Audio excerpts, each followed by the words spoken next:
اکثر میں ایک واقعہ بیان میں سناتا ہوں. ایک بادشاہ نے ایک بزرگ سے کہا کہ میں آپ کو اپنی آدھی سلطنت گفٹ میں دینا چاہتا ہوں. کس میں دینا چاہتا ہوں؟ آپ کو آدھی سلطنت مل جائے تو آدمی تو خوشی سے بے ہوش ہو جائے نا.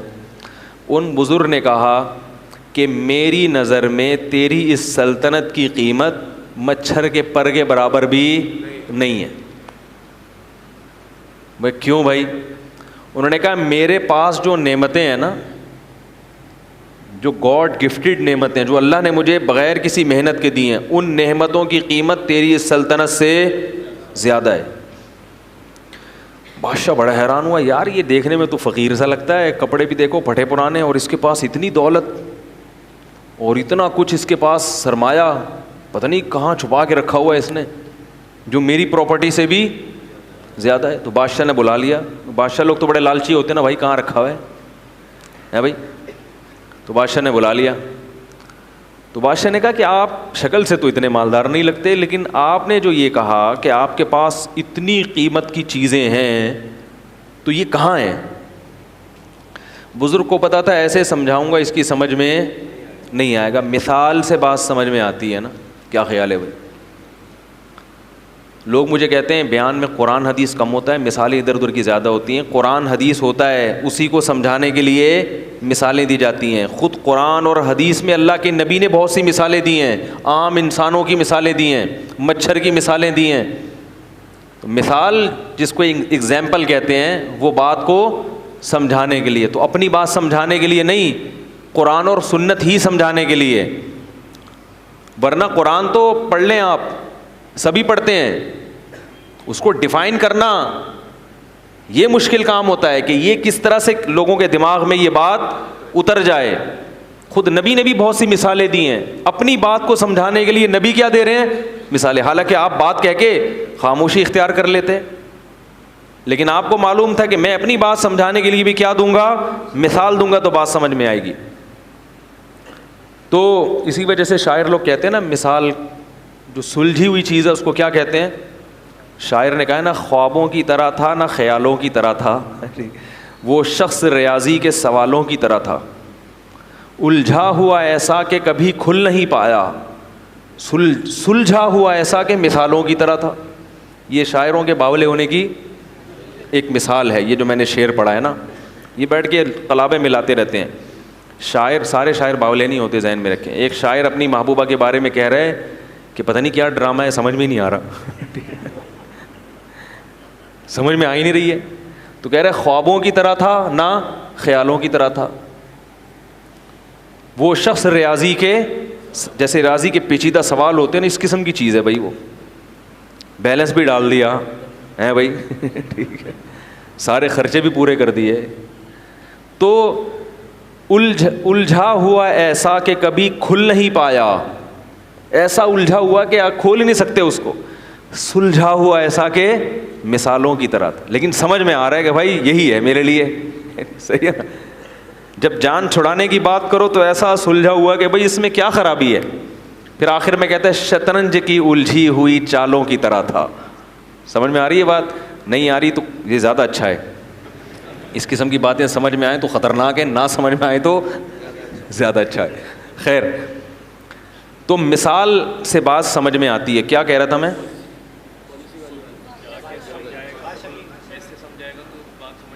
ابے وہ مثال دینے لگا تھا، وہ ذہن سے نہیں.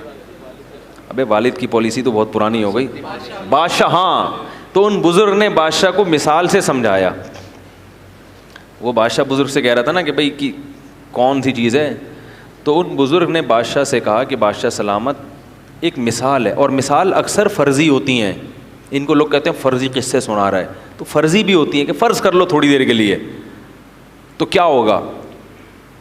تو انہوں نے کہا کہ بزرگ نے کہ فرض کرو بادشاہ سلامت، آپ کو پیاس لگ رہی ہے، ایک پیالہ پانی آپ کے پاس رکھا ہوا ہے، لیکن آپ کو ایک بیماری لگ گئی کہ وہ پانی جب آپ پیتے ہیں تو الٹی ہو کے نکل آتا ہے.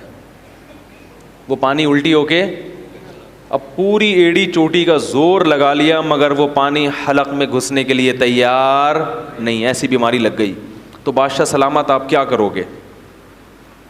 بادشاہ نے کہا علاج کروں گا بھائی, الٹیاں الٹیاں رکیں.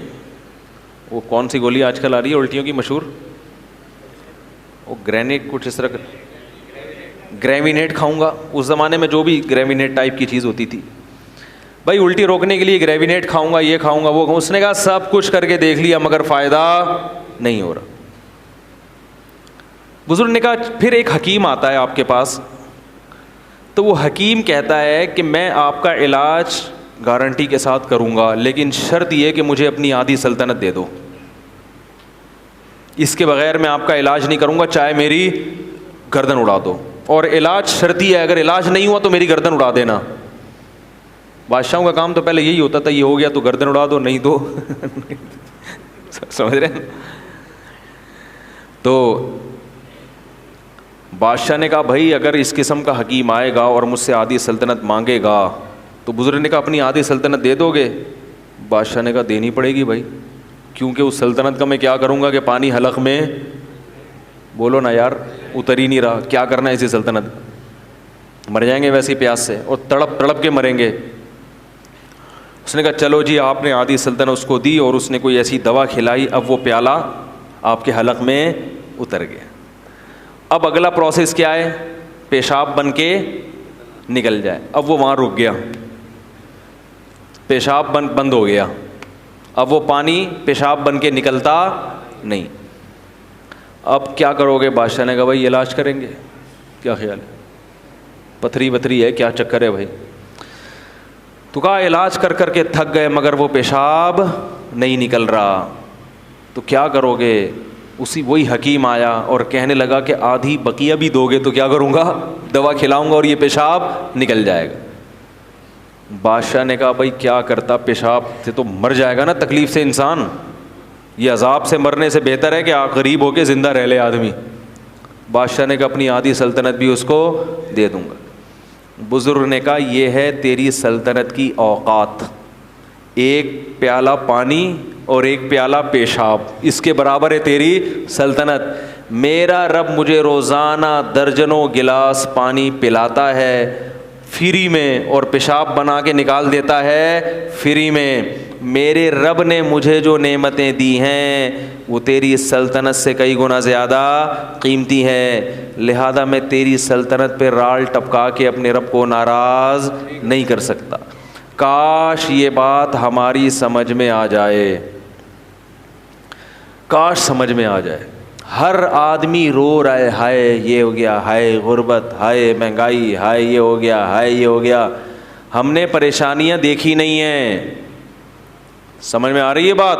اس لیے ہمیں ہری ہری سوپ, جب پیٹ بھرا ہوا ہوتا ہے نا تو پھر بہت زیادہ مزے کی سوچتی ہے انسان کو. آج غربت مسئلہ نہیں ہے دنیا کا, یاد رکھو. ہیں غریب وہ بہت تھوڑے ہیں, اور وہ بہت بڑے بڑے غریب بھی موجود ہیں, لیکن جو میجورٹی ہے ان کا مسئلہ غربت نہیں ہے, ان کا مسئلہ ناشکری ہے. اور اس ناشکری کا کوئی علاج نہیں ہے, جتنا بھی کھا لو گے, جتنا اچھا پہن لو گے, مگر پھر بھی منہ کیا رہے گا. قرآن نے مثال دی ہے نا, ان تحملہ یلہث او تترکہ یلہث. اللہ نے کتے کی مثال دی ہے کہ اس کے سامنے بوٹی ڈالو تو بھی زبان اس کی لٹکی ہوئی ہے, پیٹ بھرا ہوا ہو تو بھی زبان لٹکی رہے گی, اور پیٹ خالی ہو تو بھی زبان لٹکی رہے گی اس کی. یہ حال ہو گیا ہے. دیکھتے نہیں اپنے حکمرانوں سے سبق نہیں لیتے؟ 5 ارب ڈالر قرضہ واپس کروایا جا رہا ہے. باتیں ہو رہی ہیں واللہ عالم ہے یا نہیں, لیکن اگر یہ سچ ہے تو یہ کم ہے.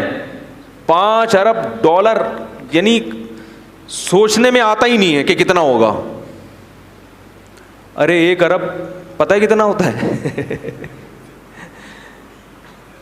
یعنی شروع کرو تو 100,000 سے 1 لاکھ, 100 لاکھ سے 1 کروڑ, 100 کروڑ سے 1 ارب, پھر اس کو ڈالر سے ضرب دے دو, پھر وہ کتنے 100 ڈالر, 100 ارب ڈالر. میرے بھائی ہم اور آپ تصور, لیکن ایسے لوگ بھی چاہتے ہیں کہ ہم دوبارہ آئیں اور مزید پیسہ. یعنی یہ وہ لوگ ہیں کہ اگر یہ 5-5 ہزار کے نوٹ کو چائے میں ڈبو کے کھانا شروع کرتے ہیں, خود نوٹ کھانا شروع کرتے ہیں, ان کی زندگیاں ختم ہو جائیں گی مگر وہ نوٹ ختم نہیں ہوں گے. کتنی بڑی عبرت ہے اس واقعے میں کہ اصل مسئلہ دولت نہیں ہے، ہوس ہے. جس میں ہوس ختم ہو جائے تو اس کو یہ بہت لگے گا جو نعمتیں ہم کھا رہے ہیں. یہ جو اولاد روکنے کی بات کرتے ہیں نا، ہوس کے مریض ہیں. یہ چاہتے ہیں ہم کروڑ پتی ہو جائیں، ہمیں ایک دھیلا بھی اپنی اولاد پہ خرچ نہ کرنا پڑے.